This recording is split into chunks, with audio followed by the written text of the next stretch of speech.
ನಾವು ಪ್ರತಿ ಬಾರಿಯೂ ಕೂಡ ಲೋಕಾಯುಕ್ತ ರೇಡ್ ಮಾಡ್ತು, ಅಲ್ಲಿ ದಾಳಿಯನ್ನ ಮಾಡ್ತು, ಅಲ್ಲಿ ಅಷ್ಟು ಜನ ಸಿಕ್ಕರು, ಅಷ್ಟು ಭ್ರಷ್ಟ ಅಧಿಕಾರಿಗಳು ಸಿಕ್ಕರು, ರೆಡ್ ಹ್ಯಾಂಡ್ ಆಗಿ ಸಿಕ್ಕರು, ಇವೆಲ್ಲವನ್ನು ಹೇಳ್ತೀವಿ. ಈಗ ಮತ್ತೆ ಅದೇ ರೀತಿಯಾಗಿ ಹೇಳುವಂತ ಪರಿಸ್ಥಿತಿ. ಬಾರ್ ಲೈಸೆನ್ಸ್ಗೋಸ್ಕರ 2,25,00,000 ರೂಪಾಯಿ ಡಿಮ್ಯಾಂಡ್ ಅನ್ನು ಇಟ್ಟಿದ್ರಂತೆ. ಆ ನಿಟ್ಟಿನಲ್ಲಿ ಈಗ ರೆಡ್ ಹ್ಯಾಂಡ್ ಆಗಿ ಸಿಕ್ಕಾಕೊಂಡಿದ್ದಾರೆ.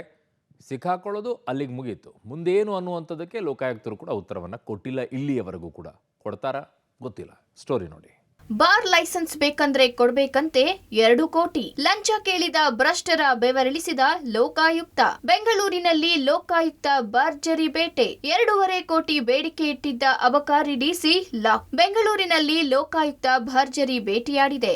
ಬಾರ್ ಲೈಸೆನ್ಸ್ ಪಡೆಯಲು ಬರೋಬ್ಬರಿ 2 ಕೋಟಿ ಹಣಕ್ಕೆ ಬೇಡಿಕೆ ಇಟ್ಟ ಅಬಕಾರಿ ಡಿಸಿ ಲೋಕಾಯುಕ್ತ ಬಲೆಗೆ ಬಿದ್ದಿದ್ದಾರೆ. ಲಂಚ ಪಡೆಯುವ ವೇಳೆ ರೆಡ್ ಹ್ಯಾಂಡ್ ಆಗಿ ತಗಲಾಕೊಂಡಿದ್ದಾರೆ. ಅಬಕಾರಿ ಡಿಸಿ ಜಗದೀಶ್ ನಾಯಕ್, ಚಾಲಕ ಲಕ್ಕಪ್ಪ ಸೇರಿ 3 ಲೋಕಾಯುಕ್ತ ಬಲೆಗೆ ಬಿದ್ದಿದ್ದಾರೆ.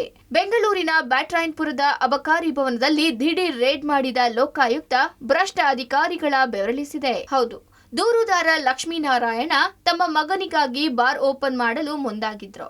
ಇದಕ್ಕಾಗಿ CL7 ಮತ್ತು ಮೈಕ್ರೋ ಬ್ರೈವರಿ ಲೈಸೆನ್ಸ್ಗೆ ಸರ್ಕಾರಿ ಫೀಸ್ 21 ಲಕ್ಷ ಕೂಡ ಪಾವತಿಸಿದ್ರು. ಆದ್ರೆ ಈ 2 ಲೈಸೆನ್ಸ್ಗಳನ್ನ ಇಶ್ಯೂ ಮಾಡಲು ಬೆಂಗಳೂರು ನಗರ ಅಬಕಾರಿ ಡಿಸಿ ಜಗದೀಶ್ ನಾಯಕ್ ಬರೋಬ್ಬರಿ 2.5 ಕೋಟಿ ರೂಪಾಯಿ ಲಂಚ ಕೇಳಿದ್ದಾರೆ. ಅದರಲ್ಲಿ 50 ಲಕ್ಷ ರೂಪಾಯಿ ಇಂದು ಅಡ್ವಾನ್ಸ್ ಕೊಡಲು ಹೇಳಿದ್ರು. ಇದರಿಂದ ದಿಗ್ಭ್ರಾಂತಿಯಾದ ಲಕ್ಷ್ಮೀನಾರಾಯಣ ನೇರವಾಗಿ ಲೋಕಾಯುಕ್ತ ಪೊಲೀಸರ ಮೊರೆ ಹೋದ್ರು. ಮೈಕ್ರೋ ಬ್ರೀವ್ CL7 ಆದಮೇಲೆ ಅದನ್ನು ಡಾಕ್ಯುಮೆಂಟ್ ಹಾಕಿ ಮೈಕ್ರೋ ಬ್ರೀವರಿಗೂ ಎರಡಕ್ಕೂ ಅಪ್ಲೈ ಮಾಡಿ ಆಲ್ರೆಡಿ ನಾವು 1-2 ತಿಂಗಳಾಗಿತ್ತು. ಮ್ಯಾನ್ಯಲ್ ಇಲ್ಲ ಅಂದ್ಬಿಟ್ಟು ಆನ್ಲೈನ್ ಫೀಸು ಕೊಟ್ಟಿದ್ದೀನಿ. 14,66,000 ರೂಪಾಯಿ CL7ಗೆ ಇದು ಕಟ್ಟಿದ್ದೀನಿ. Micro ಬ್ರೀವರಿಗೆ fees ಕಟ್ಟಬೇಕಾಯ್ತು. ಅದು ಅಪ್ಲೋಡ್ ಆದಮೇಲೆ ಇದನ್ನು ಕಟ್ಟೋಣ ಅಂತೇಳಿ 2 ಸೇರಿ 2 ಕೋಟಿ 30 ಲಕ್ಷ ಲಂಚ ಕೇಳ್ತಿದ್ದಾರೆ.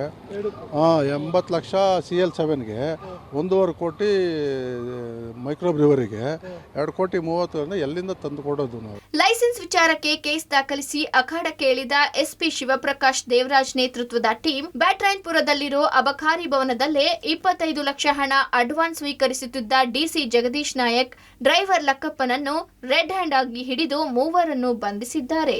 ನಿನ್ನೆ 16th ಜಾನ್ವರಿ ನಾವು ಕೇಸ್ ದಾಖಲೆ ಮಾಡಿದ್ದೀವಿ.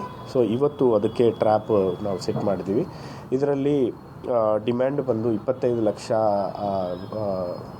ರೂಪಾಯಿಗಳು ಡಿಮ್ಯಾಂಡ್ ಇತ್ತು. ಇದರಲ್ಲಿ 3 ಆರೋಪಿಗಳು ನಾವು ಈಗ ವಶಕ್ಕೆ ಪಡ್ಕೊಂಡಿದ್ವಿ. ಇದರಲ್ಲಿ ಜಗದೀಶ್ ನಾಯಕ್ DC ಎಕ್ಸೈಸ್ ಮತ್ತು ಲಕ್ಕಪ್ಪ ಇವರು ಎಕ್ಸೈಸ್ ಕಾನ್ಸ್ಟೇಬಲ್ ಮತ್ತು ತಮ್ಮಣ್ಣ ಎಕ್ಸೈಸ್ ಆಫೀಸಲ್ಲಿ ಸೂಪರ್ಡೆಂಟ್. ಈ 3 ಜನಕ್ಕೆ ನಾವು ಇನ್ನು ಲೋಕಾಯುಕ್ತ ಪೊಲೀಸರ ದಾಳಿ ವೇಳೆ ಹಣ ಸ್ವೀಕರಿಸಿದ್ದ ಸೂಪರಿಂಟೆಂಡೆಂಟ್ ಮತ್ತು ಡ್ರೈವರ್ ಲಕ್ಕಪ್ಪ ಎಸ್ಕೇಪ್ ಆಗಲು ಮುಂದಾಗಿದ್ರು. ಆದರೆ ಪೊಲೀಸರು 2 ವಶಕ್ಕೆ ಪಡೆದ್ರು. ಸದ್ಯ 3 ಆರೋಪಿಗಳನ್ನ ಬಂಧಿಸಿರೋ ಪೊಲೀಸರು ಹೆಚ್ಚಿನ ವಿಚಾರಣೆ ನಡೆಸುತ್ತಿದ್ದಾರೆ. Umesh, crime bureau, public TV.